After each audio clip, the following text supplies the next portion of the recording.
আমি আমার লেখা ছোট গল্প যেগুলো পড়ে শোনাচ্ছি, আশা রাখছি ভালো লাগবে। ঝুমার কোনো কিছু ভালো লাগছে না, মন খুবই খারাপ লাগছে। ও ভাবছে কি হয়ে গেল ওর জীবনে। প্রথম স্বামী ছিল পার মাতাল, প্রতি রাতে মদ খেয়ে বাসায় আসতো, তারপর ঝুমাকে মারধর করত। ফুটফুটে ছোট ছেলের দিকে তাকিয়েও ঠিক হলো না। তারপর ঝুমা ওকে ডিভোর্স দিল। এরপর দ্বিতীয় স্বামীর ঘর করল। সেই স্বামীর ঘরে আরও দুটো বাচ্চা হলো। দ্বিতীয় স্বামীর আরও দুটো বউ ছিল, যাদেরকে গোপন করেছিল স্বামী মুকিত। দ্বিতীয় স্বামীর ঘরও আর করা হলো না। এখন একাকী জীবন ঝুমার ভালোই লাগছে। কিছুক্ষণ আগে বৃষ্টি হয়েছিল, প্রকৃতি খুব সুন্দর, ঝকঝকে তকতকে বলা চলে। গাড়ি নিয়ে বের হলো ঝুমা একাই। হাতির ঝিলে এলো। এখন সন্ধ্যা নেমেছে ঝুপঝুপ করে, ভালো লাগছে খুব। ঝুমা দেখল একটি যুবক উদাস দৃষ্টিতে দাঁড়িয়ে আছে। ওকে দেখে খুব দুঃখী মনে হলো। হঠাৎ কি মনে হলো ঝুমার, গাড়ি থেকে নেমে ছেলেটিকে বলল, কি ভাবছেন? চমকে তাকালো ছেলেটি ওর দিকে। বলল, কে আপনি? আমি তো আপনাকে চিনি না। ঝুমা বলল, আজ না হয় চিনব দুজন দুজনকে। চলেন কফি খাবো। ছেলেটি বলল, আমি কেন খাবো কফি আপনার সাথে? অচেনা মানুষ আপনি। ঝুমা বলল, প্লিজ চলুন, কফি হাউসে যাই, সব বলবো আমি কে। মুচকি হেসে বলল ঝুমা। যুবক বলল, আমার নাম সোহেল রহমান। ঝুমা বলল, আমি ঝুমা চৌধুরী। গাড়িতে বসেই গল্প করছে ওরা। গুলশানের একটি কফি হাউসে এলো দুজনে। সোহেল বলল, আমি গরিব মানুষ, খরচা করতে পারবো না। ঝুমা মুচকি হেসে বলল, যে মানুষ বলে কফি খাওয়ার কথা, সেই কিন্তু বিল পেমেন্ট করে। কফি খাওয়ার কথা তো আমিই বলেছি, তাই না? তাহলে বিলটাই আমি দিব। সোহেল হেসে ফেলল।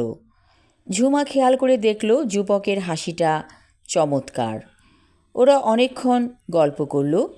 কথায় কথায় ঝুমা জেনে নিল ছেলেটির সব অজানা কথা। কত কষ্ট করে লেখাপড়া চালাচ্ছে সোহেল। বাবা মা থাকে গ্রামে। পড়ালেখার টাকা সোহেল জোগায় টিউশনি করে। কৃষক বাবার পক্ষে ওর ভরণপোষণ দেওয়া সম্ভব না। এক মহিলার বাসায় বারান্দা ভাড়া নিয়েছে সে। বৃষ্টি এলে বই খাতা সব ভিজে যায়, তবুও রুম ভাড়া করার টাকা নেই ওর কাছে। ঝুমা বলল, আমার বাসায় একটা রুম খালি পড়ে আছে, আপনি যদি চান তবে থাকতে পারেন। সোহেল বলল, বিনিময়ে আমি কি দিব আপনাকে?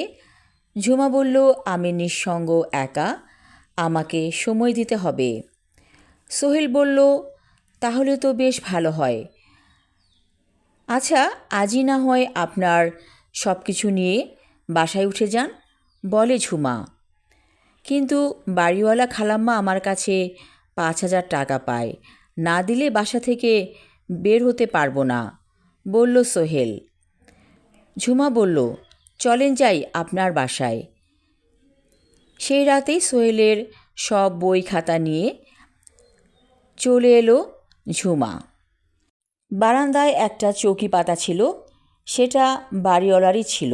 মহিলা 5,000 টাকা একসাথে পেয়ে খুব খুশি হয়ে গেল এবং বলেছিল, ঠিক আছে, সোহেল যদি চলে যেতে চায় আমার কোনো অসুবিধা নেই। চলে এলো সোহেল ঝুমার আলিশান বাড়িতে। কত গল্প, কত কথা হয় দুজনের। একদিন ঝুমা বলল, সোহেল, তুমি যা চাও তা পাবে, শুধু আমাকে টাইম দেবে, কেমন?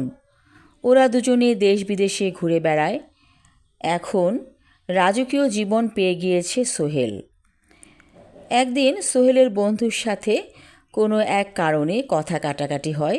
ওর বন্ধু আরমান সোহেল সম্পর্কে সব কথা জানে। সে বলে উঠল, তুই তো জিগোলো, তোর অহংকার করার কিছু নেই। সোহেল বলল, জিগোলো কি? ও, তুই জানিস না? জিগোলো কি? বড়লোকের শখ হলে ওরা যেমন কুকুর বিড়াল পোষে, ঠিক তেমনি মানুষও পোষে। ওর পেছনে টাকা খরচা করে, তো যতদিন ভালো লাগে ততদিনই পোষে। যখন আর ভালো লাগে না তখন বের করে দেয় জীবন থেকে। কথাগুলো শুনে স্তম্ভিত হয়ে গেল সোহেল। ও খেয়াল করেছে ইদানিং ঝুমা কেমন যেন বদলে যাচ্ছে। আগের মতো সোহেলের জন্য ভাবে না।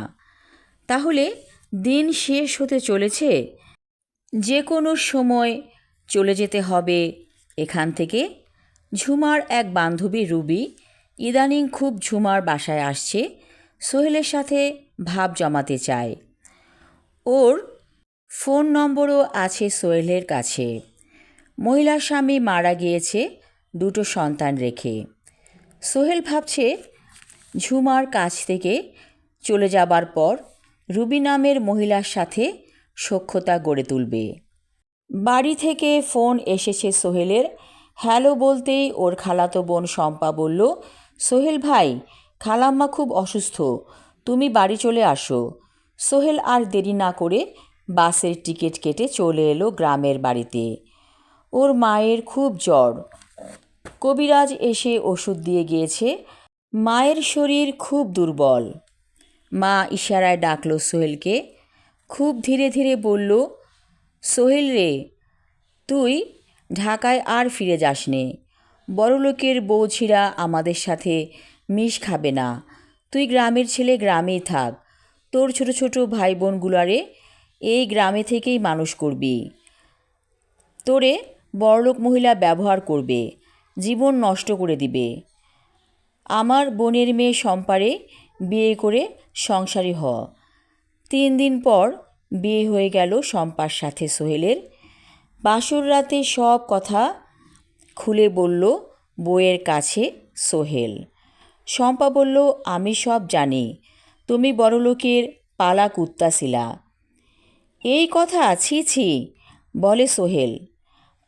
পালা কুত্তা না তো কি? ওই বেটি তোমারে যা চাইবা তাই দিবে, বিনিময়ে তুমি দিবা টাইম। এটা একটা কথা হইল? তুমি খালার কাছে এই কথাগুলি বলছিলা, সেই কথা খালা আমারে বলছে। সোহেল বলল, শম্পা, আমি বড় বাচ্চা বেঁচে গেছি, আর কখনো ওই ভুল পথে পা বাড়াবো না। শম্পা বলল, তেল জল যেমন মিশ খায় না, তেমনি এই সম্পর্কগুলিও মিশ খায় না। বাইরে ঝুম বৃষ্টি হচ্ছে। টিনের চালে বৃষ্টির শব্দ বহুদিন পর পেল সোহেল। মনে মনে বলল সে, আমি ভালো আছি, খুব ভালো আছি। আমি আমার লেখা ছোট গল্প জিগোলো পড়লাম। আশা রাখছি ভালো লাগবে। ধন্যবাদ।